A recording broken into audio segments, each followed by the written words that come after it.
episode of the R&R Mama Show. I'm your host, Andrea Fallon, midwife, child health nurse, NDC practitioner, holistic sleep coach, and mum of two. And I'm really looking forward to this episode.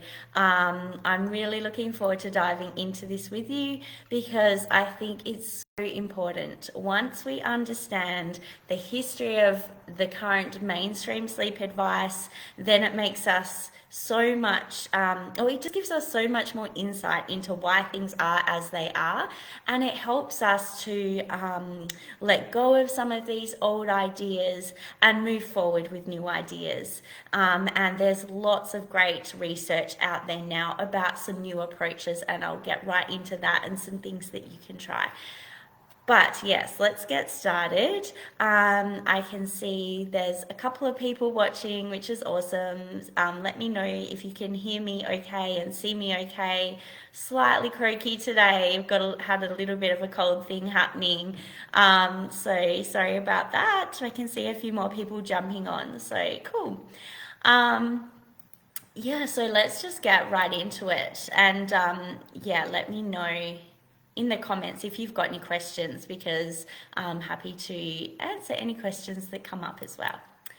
Cool. So I'm going to talk a little bit, like I said, about the history of parent education, and then I'll share how and why the advice has changed. And we'll talk about the concept of cued care for building resilient babies and parents, and then what we can do to help reduce our stress.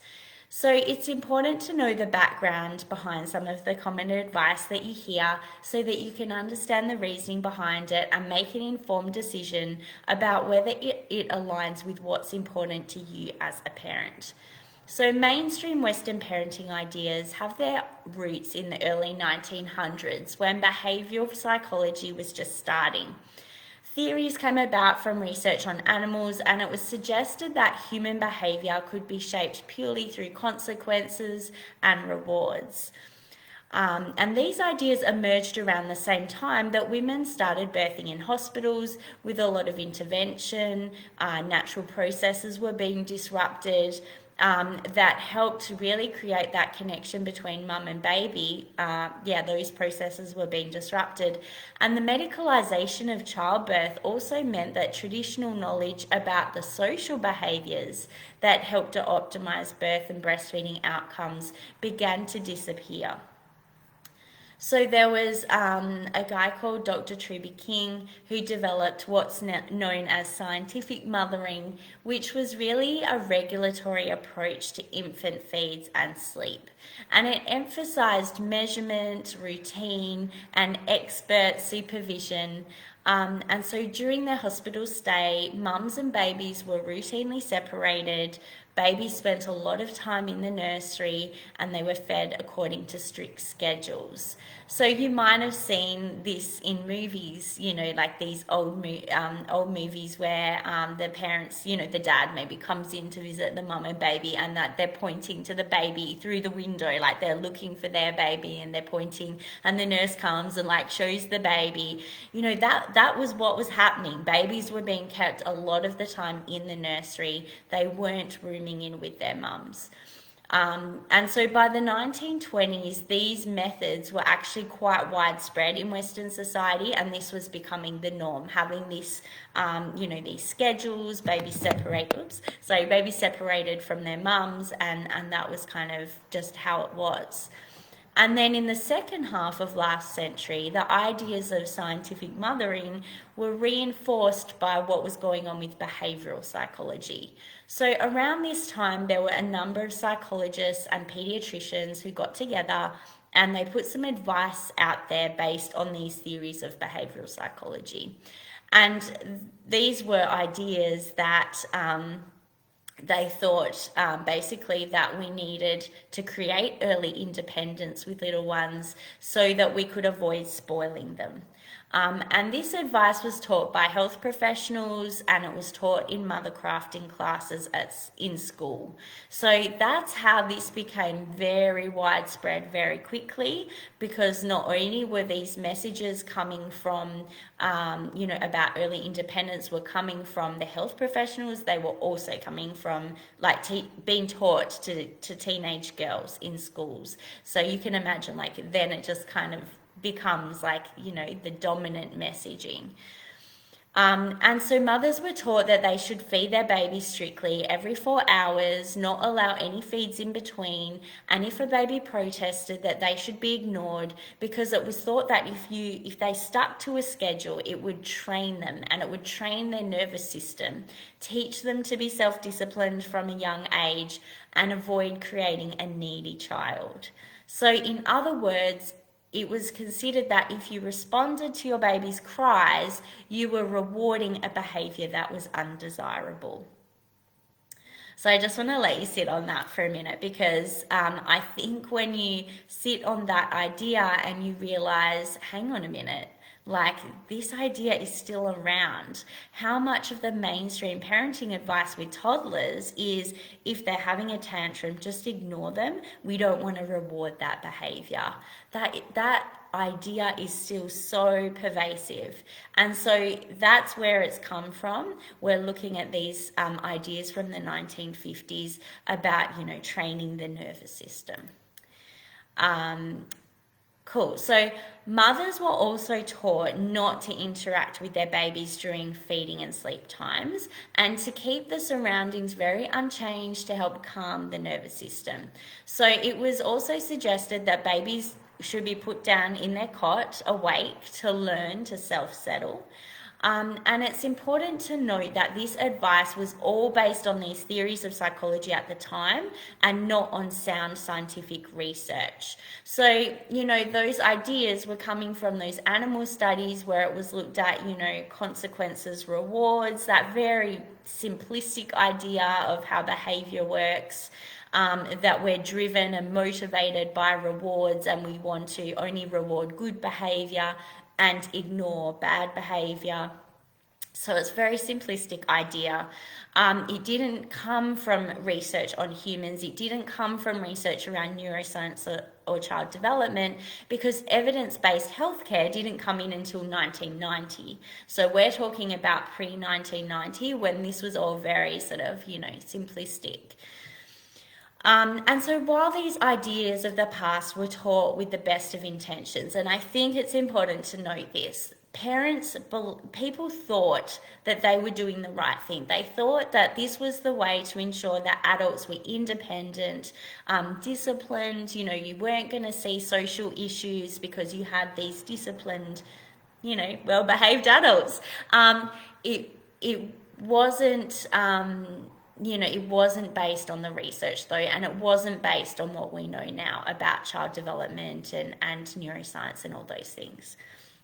So what we now know is that delaying our response to little ones to toughen them up, avoid clinginess, is completely false. In actual fact, the opposite is true. So there's a lot of research that actually shows that responding to a baby's cues, even a child's cues, holding and cuddling them, creates a secure infant caregiver attachment from which independence grows. So a baby or a child who feels securely attached to their caregiver feels safe. That calms their nervous system, and then they're able to go out and explore the world. So that attachment theory, you might have heard of it, it's quite well known. That is what we know really is what drives that learning and growing to independence. So it's the opposite of what they were teaching back in the 50s. And so what do I mean exactly by responding to baby's cues? Well, cued care is sensibly responding to your baby's cues in a way that you think or guess that they might be looking for, because obviously they can't talk and tell you. So it's about reading them as best as you can, and trying and having that intention of responding to their cues. And the main way that young babies cue or signal to us when they need something is through crying, obviously. And older babies can start to use some of their body language and try and kind of tell us through their body language. But cued care is really about being intentional without without intentionally delaying our responses, rather intentionally responding. So we're not talking here, just a quick clarification, we're not talking here about when you're stuck in traffic and your baby's crying in the backseat and there's like nothing you can do. We're not talking about when you're on the toilet and your baby's crying and you can't get to them. We're not talking about those moments. We're talking about a pattern of being intentional in wanting to respond. And so looking at things like looking at the clock before offering a feed, trying to follow routines like feed, play, sleep, or sleep training programs that are following a schedule, or sleep training programs where you're standing outside the door listening to your baby cry, trying to teach them to self-settle, those things are not responsive. Those things are not cued care. So being flexible and free to experiment is central in approaching our parenting this way. So in other words, we need to ditch these schedules. We need to ditch these, expert opinion. That was something that was from the 1950s that, these experts knew best. Instead, we need to tune into our babies. We need to watch what they need, and we can connect with our own instincts of being responsive to them. And I think actually the neuroscience and child developmental research is really clear that cued care improves outcomes for mums and babies. So how could there be an argument to support sleep training? That there's so much research out there around this. And so the reason that the cued care improves outcomes is because it releases lots of feel-good hormones for both mum and baby, and the stress hormones are reduced. Obviously, a baby who's crying and being left to cry, to teach them to self-settle, they have a lot of stress hormones going on, and that's not good for their brain. But rather than talking a lot about that stress response in mums and babies, we don't want to talk too much about that and have people really worrying about it. Rather, I kind of talk about the concept of the dial, and this is a concept we talk about in NDC, and that's really just keeping a baby's dial turned down, or their nervous system turned down, so that they can be calm and relaxed, and then sleep will take care of itself, and we feel better, and being responsive is what's going to improve the outcomes. So let me know in the comments if you've got any questions about any of that. I know it's quite a lot of information. So where to from here? I speak a lot about looking at sleep through a child development lens. And what I mean is that we need to see where our little ones are at and what they need for where they're at now, and try not to project our anxiety about what might happen in the future, on our current situation. And this is not just about sleep. This applies to all parenting situations. We could be going through something. I have a few challenges with my 6-year-old, for example, and I often have to stop myself from projecting about what that might mean for her in the future. What's she going to be like as a teenager if we don't sort this out now? You can't think like that, because you need to look through that child development lens and see that they're going through a stage now, and this is where they're at now, and we meet them where they're at now, and then later will be another stage with another thing going on. Children are not mini adults, and what we're doing now does not necessarily have a lot of implications for when they're adults as much as we think it does. It's more addressing it appropriately at the time. That is the way that we're going to keep building on the foundations. Let me know if that makes sense. And so I think it's really about dropping some of that anxiety about, we've got a baby, we need to, build them up to be independent so they're not a needy adult, or, they're an independent adult. Well, actually, it really doesn't work like that. To build those foundations for independence, we actually need to be responsive. And so when we look at sleep through that lens, I think it just changes everything. It changes our perspective. And what we know in terms of the sleep science now, so that's all the neuroscience, the child development science, we have the sleep science now, you know, since the 1990s, and we've had more research and the evidence-based healthcare. We know that the science of sleep tells us that sleep is actually controlled by the circadian clock, by the sleep pressure, and it's not a behavioral thing. We're not thinking about those old behavioral psychology things that tell us that we need to do scheduled feeds, that we need to teach them to self-settle, that we need to, avoid eye contact, avoid feeding to sleep. All of those behavioral things that came from these ideas in the 1950s, they're gone now. Like, we don't need to worry about that anymore. Instead, if we're experiencing sleep challenges, what we do need to look at is what's going on with that circadian clock, what's happening with the sleep pressure, what's going on developmentally. And then if we're also, what are we doing? You know, like, look at it holistically, what's happening with ourselves and how we're getting more rest. And look at that as well. Feeding is another one, because obviously with all of the terrible feeding advice that's still out there, sometimes a sleep issue is actually a feeding issue. If we're trying to stick to strict schedules with feeds, then we're going to potentially see a baby who is not transferring the amount of milk they should be and very wakeful in the night. So yeah, we need to drop some of these schedules and look at cued care and look at sleep holistically and look at the sleep science and all of these little pieces that come together to form the puzzle for sleep. So let me know in the comments if you've got any questions. There is a comment. I was told by my child health nurse recently to stop feeding my 4-month-old baby to sleep. It's a bad habit, she said, and I'm creating issues for the future. What are your thoughts on this? She gave me strategies to put him down without a feed, but it's not working. Look, there's a lot of people who still aren't updated on the evidence around this. And being a child health nurse myself, I know what we're told, I know the training. Unfortunately, it is seriously lacking, and it's not current. So yeah, don't worry about bad habits. It's biologically normal to feed to sleep, especially with breastfeeding. The hormones at nighttime, actually breast milk is higher at nighttime in a compound called CCK, which is the precursor to melatonin, which is the sleep hormone. So breast milk actually helps babies to sleep, and as well as all that feel-good hormones that are released for both mum and baby when feeding. I don't know if at nighttime you've been feeding and like kind of started dozing off because of the oxytocin, which is that feel-good hormone. So all of those things are actually biologically there to help sleep. So it's very normal. It's not a bad habit. How our little ones settle to sleep is not what impacts their sleep.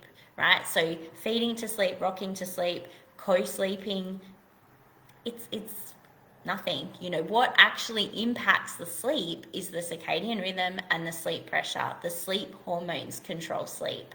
And so if we're experiencing sleep challenges, what's likely going on is we've got some disruption to those hormones. Obviously, there's developmental stages, there's teething, there's illness, there's all those things.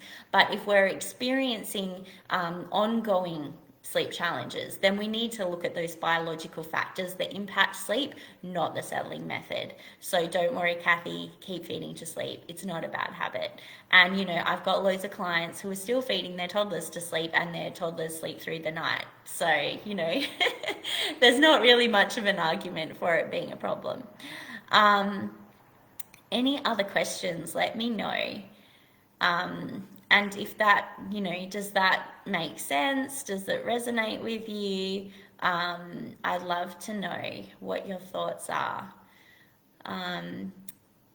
Is there another comment? No. Cool. All right, well, that's it for today. I hope that gave you, a bit of an aha moment maybe, or something that you hadn't heard about before, maybe just got you thinking about some of the advice that you're hearing, and actually, you know, maybe it's old advice and it's not quite where we're at now. I guess just thinking that, remembering it wasn't till the 1970s that they stopped teaching this stuff in school. So that's not very long ago. That could potentially be, that means our mothers were taught this stuff. And most of our mothers were taught this stuff, or at the oldest, our grandmothers were taught this stuff. So we're already talking like one generation behind. So it's no wonder that these ideas are still out there. You know, our family members, our mums, our grandmothers are still, mother-in-laws still have things to say about this because this is what they were taught. So, you know, it's very hard to get away from it when it was taught to them in school and it was told to them by their child health nurses, and it's still being told by the child health nurses now because the training is woefully inadequate, and those child health nurses are bringing their own, excuse me, their own experiences into the advice that they're giving, because the sleep advice in the training for child health nurses, like I said, is very inadequate. So a lot of their own experiences will be coming through in their advice. Cool, no problem. Okay, all right, well, that's all for this week. I will come back and answer any questions. If you think of anything, let me know, and I will see you all. Oh, and as well, I should just say, if you're having a hard time with sleep, do book in a call with me. We can chat about it. We can see what's going on for you and what your best next steps might be. I do free calls. I'm more than happy to chat with you, and I will pop the link in this post. Okay, talk to you later. Bye.